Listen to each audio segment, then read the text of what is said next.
Hi friends, welcome to my channel. നിങ്ങൾ ആദ്യമായിട്ടാണ് എൻ്റെ ചാനൽ കാണുന്നതെങ്കിൽ സബ്സ്ക്രൈബ് ചെയ്യാൻ മറക്കരുത്. കൂടാതെ അടുത്തുള്ള പാട്ടുകൾ അപ്ലോഡ് ചെയ്യുമ്പോൾ അറിയുവാനായി ആ ബെല്ലൈക്കൺ കൂടി ഒന്ന് പ്രസ് ചെയ്തേക്കാം. അപ്പോൾ നമുക്ക് കഥയിലേക്ക് കടക്കാം. ദ്രൗപദി ദർശം ഭാഗം 17. രചന ഫൗസിയ നൗഷാദ്. രാവിലെ തന്നെ അവൾ ഉണർന്ന് ചായ തയ്യാറാക്കി അമ്മയ്ക്കും ദച്ചുവിനും നൽകി. ഇതൊന്നും വേണ്ടായിരുന്നല്ലോ ഏട്ടത്തി, എനിക്ക് വേണ്ടി ഞാൻ തന്നെ ഉണ്ടാക്കലാ പതിവ്. അല്ലെങ്കിൽ ദേവേച്ചി ഉണ്ടാക്കി തരും, ഏട്ടത്തി ഏട്ടന് കൊടുക്ക്, അവൾ പറഞ്ഞു. ശിവാനി ചായയുമായി മുറിയിലേക്ക് വന്നു. ദർശ എഴുന്നേറ്റ് ഓഫീസിൽ പോവാൻ റെഡിയാവുകയാണ്. ഇന്ന് പോകുന്നുണ്ടോ? ഉണ്ട്, അച്ഛനെന്തോ അത്യാവശ്യം ഉണ്ടെന്ന് പറഞ്ഞ് വിളിച്ചിരിക്കുക. സോറി കേട്ടോ, കുറച്ചു ദിവസത്തേക്ക് ഞാൻ തീരെ ഫ്രീ ആവില്ല. അച്ഛൻ ഓഫീസിലേക്ക് വന്നാ പിന്നെ കുറെ കുറ്റങ്ങളും തെറ്റുകളും ഒക്കെ കണ്ടുപിടിക്കും. അതൊക്കെ കറക്റ്റ് ചെയ്യണം. ഓ, താൻ വരണ്ട, കുറച്ചു ദിവസം ഇവിടെ നിന്ന് എല്ലാവരും ആയിട്ടൊന്ന് സെറ്റ് ആവട്ടോ, എന്നിട്ട് വന്നാ മതി, അവൾ തലയാട്ടി. ആ, ബോറടിച്ചിരിക്കണ്ട, ആശി വരും. അവനോട് ഞാൻ പറഞ്ഞിരുന്നു ഉച്ചവരെ നിനക്ക് കമ്പനി തരാൻ. രണ്ടാളും ചേരുവല്ലോ. അത് നല്ലൊരു അവസരമാണെന്ന് അവൾക്ക് തോന്നി. ദർശി കമ്പനിയിലേക്ക് പോയതും കുറച്ചു കഴിഞ്ഞ് ആശി വന്നു. ഹായ് ശിവ, അവൻ അവളെ കണ്ട് ഉത്സാഹത്തോടെ പറഞ്ഞു. എത്തിയോ? ഞാൻ കാത്തിരിക്കുകയായിരുന്നു. ആശി, നീ കമ്പനി പോയില്ലേ? ഇല്ലമ്മ, ഇവക്കൽപ്പം കൂട്ടാവട്ടെ എന്ന് കരുതി ദർശ എന്നോട് ഉച്ചയ്ക്ക് വന്നാ മതിയെന്ന് പറഞ്ഞു. അവക്ക് കൂട്ടിനല്ലേ ഞാനുള്ളത്. എന്നാലും അതങ്ങനെയല്ലല്ലോ അമ്മ. വാ, നമുക്ക് ടെറസിൽ ഇരിക്കാം. അവർ രണ്ടാളും ടെറസിലേക്ക് വന്നു. ശിവ, എനിക്ക് പറയാനുള്ളത് എന്താണെന്ന് വെച്ചാ നീ അത് എങ്ങനെ എടുക്കുമെന്ന് എനിക്കറിയില്ല. ദർശി എനിക്ക് ഒരുപാട് വേണ്ടപ്പെട്ടതാണ്. അത് എത്രത്തോളം ആണെന്ന് എനിക്കറിയില്ല. ദർശിനെ ഞാൻ കാണുന്നത് കുറച്ച് വർഷങ്ങൾക്ക് മുന്നെയാ. അതായത് അവനൊരു +1 +2 പഠിക്കുന്ന പ്രായം. ആ സമയത്താ അവൻ എൻ്റെ വീടിന്റെ അടുത്തേക്ക് താമസം മാറി വരുന്നത്. ആദ്യമൊക്കെ അവൻ ആരോടും മിണ്ടാതെ തീരെ സൈലന്റ് ആയി നടക്കുന്ന ടൈപ്പായിരുന്നു. കുറെ പാടുപെട്ടാ അവനെ ഞാൻ ആക്റ്റീവാക്കി എടുത്തത്. ഓ, പിന്നെ ഇപ്പോ രണ്ടാളും ഇങ്ങനെ രണ്ടിടത്തായി. കുറച്ചു കാലം കഴിഞ്ഞപ്പോ മഹാദേവ് അങ്കിള് വീണ്ടും വീട് മാറി. എന്നിട്ട് ഞങ്ങൾ തമ്മിലുള്ള ബോണ്ടിനൊരു കോട്ടവും തട്ടിയില്ല. അതുകൊണ്ടാ ഇന്നും ഞങ്ങൾ ഒരുമിച്ച്. ഓക്കെ, എനിക്ക് പറയാനുള്ളത് അതൊന്നുമല്ല Shiva. Darsh, he lost his memory. What? അവൾ അത്ഭുതത്തോടെ അവനെ നോക്കി. വെറുതെ അല്ല ദർശിന് തന്നെ മനസ്സിലാവാത്തതും മുമ്പൊരു പ്രണയം ഉള്ളതായിട്ട് പോലും ഓർമ്മയില്ലാത്തതും ഈ വിവാഹത്തിന് ഒരുങ്ങിയതും. പക്ഷേ എങ്ങനെ? ശിവ, അത് എനിക്ക് ശരിക്കും അവന്റെ ഫുൾ സ്റ്റോറി ഒന്നും അറിയില്ല. പക്ഷേ സുഭദ്രാമ പറഞ്ഞ കേട്ട് കുറച്ച് അവിടെ ഇവിടെയായി അറിയാം. അത് പറഞ്ഞോളൂ. ദർശന് ചെറുപ്പത്തിൽ ഒരു പ്രണയം ഉണ്ടായിരുന്നു. പ്രായത്തിൻ്റെതല്ലേ, അതൊക്കെ സാധാരണ. പക്ഷെ അവന്റെ അച്ഛൻ മഹാദേവ് അങ്കിള് എന്താ ചെയ്തെന്ന് വെച്ചാ ആ പെൺകുട്ടിയെ വീട്ടിൽ വിളിച്ചു വരുത്തി. അദ്ദേഹത്തിന് തീരെ ഇഷ്ടമല്ലായിരുന്നു അവന്റെ ആ പ്രണയം. അദ്ദേഹം അറിഞ്ഞപ്പോ മുതൽ എന്തെങ്കിലും ചെയ്ത് അത് ഇല്ലാതാക്കണം എന്നായി. അവനോട് അവളെ വീട്ടിലേക്ക് കൂട്ടിക്കൊണ്ടുവരാൻ പറഞ്ഞു, അവർക്ക് കാണാൻ. അവൻ പാവം അത് വിശ്വസിച്ച് കൊണ്ടുവന്നു. നല്ല രീതിയിൽ അവൾ വീടിനകത്ത് കയറി. എന്നാൽ ഗ്യാസ് സിലിണ്ടർ ലീക്ക് ചെയ്ത് അവളെ കൊലപ്പെടുത്താനായിരുന്നു പ്ലാൻ. അവളെ വീടിനകത്തേക്ക് ക്ഷണിച്ച ശേഷം മഹാദേവ് ദർശനോട് സംസാരിക്കാറുണ്ടെന്ന് പറഞ്ഞ് വീടിന് പുറത്തേക്ക് ഇറങ്ങി വന്നു.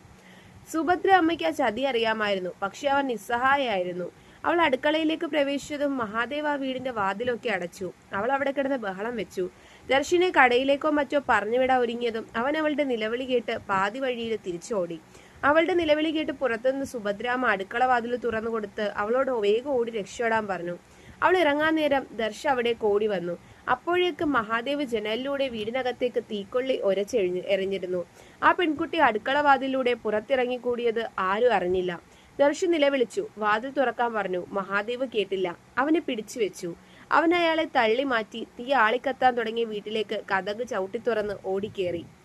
എന്നിട്ട് അവൻ തീ പോലും വകവെക്കാതെ അടുക്കളയിലേക്ക് ഓടി. പക്ഷെ ആ പെൺകുട്ടി അവിടെ ഇല്ലായിരുന്നു.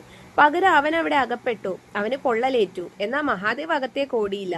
അയാൾ നിലവിളിച്ച് ആളെ കൂട്ടി. വീടിന് തീ പിടിച്ചു എന്നൊക്കെ കള്ളം പറഞ്ഞ് നിലവിളിച്ചു. ആളുകൾ ദർശിനെ എങ്ങനെയോ രക്ഷപ്പെടുത്തി. അപ്പോഴേക്കും അവന്റെ ദേഹമാസകലം പൊള്ളലേറ്റിരുന്നു. അവനെ രക്ഷപ്പെടുത്താൻ കഴിയില്ലെന്ന് ഡോക്ടർമാര് വിധി എഴുതിയതാ. പിന്നെ മഹാദേവ് അങ്കിളിന്റെ പണത്തിന്റെ സ്വാധീനം, അതുകൊണ്ട് അവൻ രക്ഷപ്പെട്ടത്. അവന്റെ പഴയ ഫോട്ടോസ് നീ കണ്ടിട്ടുണ്ടോ? അവന്റെ രൂപം അപ്പാടെ മാറി. കാരണം അത്രയേറെ പൊള്ളലേറ്റില്ലേ. പിന്നെ പ്ലാസ്റ്റിക് സർജറി മറ്റൊക്കെ ചെയ്തപ്പോ ആളിന്റെ ഫേസ് നല്ല മാറി. പഴയ ആർക്കും അവന് തിരിച്ചറിയില്ല.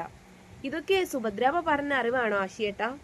അതെ, ആദ്യമൊന്നും പറഞ്ഞില്ല. പിന്നെ ഞാൻ ഒരുപാട് അടുത്ത ശേഷമാണ് എന്നോട് ഇതൊക്കെ പറയുന്നേ. അവിടെ കൊണ്ടൊന്നും തീർന്നില്ല. പൂർണ്ണ സുഖമായതും ദർശ പെൺകുട്ടി അന്വേഷിക്കാൻ തുടങ്ങി. അവളെ കാണണമെന്ന വാശിയായി. അങ്ങനെ ഹോസ്പിറ്റലിൽ നിന്ന് ഡിസ്ചാർജ് ആയി കൊണ്ടുപോകുന്ന ദിവസം അവനവളെ കാണണമെന്നും നാട്ടിൽ പോകണമെന്നും വാശി പിടിച്ചു. മഹാദേവ് അങ്കിൾ സമ്മതിച്ചില്ല. അവൻ ഓടിക്കൊണ്ടിരുന്ന കാറിൽ നിന്ന് എടുത്തു ചാടി. തലനാഴിക അവൻ രക്ഷപ്പെട്ടത്. അങ്ങനെയാണ് അവന്റെ തലയിടിച്ച് ഓർമ്മ പോകുന്നത്. അവനവന്റെ പാസ്റ്റ് ഒന്നും തന്നെ ഓർമ്മയില്ല. ബട്ട് ചില സമയം അവന് വല്ലാത്ത അസ്വസ്ഥതയാണ്.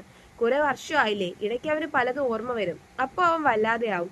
അവന്റെ ദേഹം തളരും. ഒരു നല്ല സൈക്കോളജിസ്റ്റിനെ കണ്ടാൽ മാറും. പക്ഷെ അവനാ സത്യങ്ങൾ അറിയരുതെന്നും അറിഞ്ഞാൽ തന്നെ വെറുക്കുമെന്നും കരുതി മഹാദേവ് അതിന് ഒരിക്കലും സമ്മതിക്കില്ല. അച്ഛന്റെ മുഖമൊന്നും അവൻ അറിയില്ല. ഈ ലോകത്ത് അവൻ അവന്റെ അച്ഛനെ ഒരുപാട് സ്നേഹിക്കുന്നു. ശിവാനിയുടെ കണ്ണുകൾ നിറഞ്ഞു. അവൾ ആ രംഗങ്ങൾ ഓർക്കുകയായിരുന്നു. അവൾക്കറിയാത്ത അവളുടെ കഥയുടെ കുറച്ചു ഭാഗങ്ങളാണ് ആശി പറഞ്ഞത്. ആ കഥയ്ക്ക് മുന്നേയും കുറെ ഭാഗങ്ങളുണ്ട്, അതിനിടയ്ക്കുമുണ്ട്. അവിടം കൊണ്ട് കഥ തീരുന്നില്ലല്ലോ. തന്നെ തേടി അയാൾ വീണ്ടും വീണ്ടും വന്നുകൊണ്ടിരുന്നു.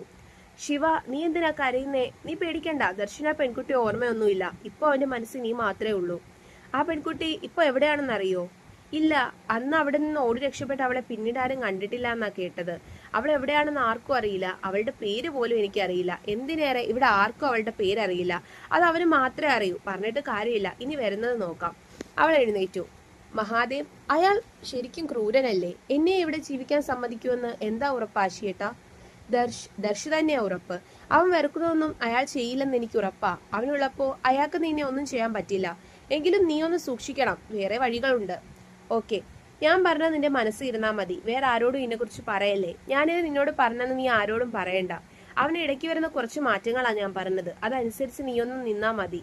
ശരി ഏട്ടാ, ഞാൻ ഉണ്ടാകും. സംസാരിച്ചത് സമയം പോയത് അറിഞ്ഞില്ല. ഞാൻ ഇറങ്ങട്ടെ. അവ യാത്ര പറഞ്ഞിറങ്ങി. അവൾ മുറിയിലേക്ക് വന്നു. ദർശന് പഴയതൊക്കെ ഓർമ്മ വന്നേ മതിയാവും. തീർച്ചയായും വരണം.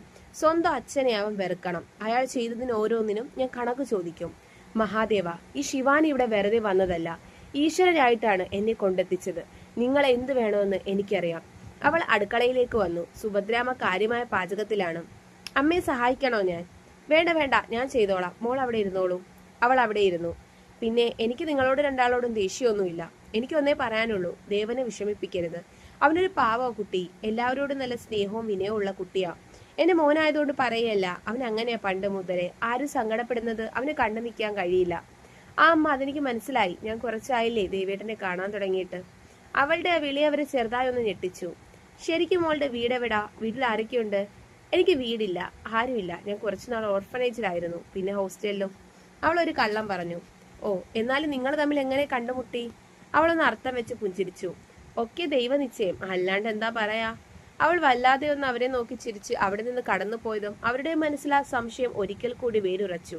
അതവർ തോന്നലാണെന്ന് കരുതി വീണ്ടും തള്ളിക്കളഞ്ഞു. വൈകിട്ടായി ദർശ് വീട്ടിലെത്താൻ. വന്നപാടെ അവൻ ശിവാനിയെ തിരക്കി. മുറിയിലെങ്ങും അവളില്ല.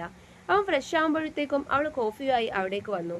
അവനെ കണ്ട് അവൾ മനോഹരമായെന്ന് പുഞ്ചിരിച്ചു. അവൾ തിരിച്ചു.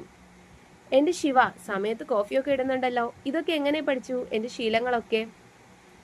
കോഫി ഇഷ്ടമാണെന്ന് എനിക്കറിയാം. പിന്നെ വർക്ക് കഴിഞ്ഞ് വരുമ്പോൾ ഇടയ്ക്ക് കോഫി കുടിക്കുന്ന ശീലം ഉണ്ടെന്നും അറിയാം. അത്രയൊക്കെ പോരെ? അവൾ അവന് കോഫി കൈമാറി ചോദിച്ചു. Thanks so much. നീ വാടോ, ഇവിടെ ഇരിക്ക്. അവൻ അവൾക്ക് സമീപം വന്നിരുന്നു. എല്ലാവരും എങ്ങനെയുണ്ട്? ഓക്കെ അല്ലേ? കുഴപ്പമൊന്നുമില്ലല്ലോ? ഒരു കുഴപ്പമില്ല, എല്ലാവരും അടിപൊളിയാണ്. ചെറിയൊരു പരിഭവം ഉണ്ട് എല്ലാവർക്കും. കാരണം ഒരേ ഒരു മോന്റെ കല്യാണം അവർക്ക് നല്ല രീതിയിൽ നടത്തണമെന്നുണ്ടായിരുന്നു.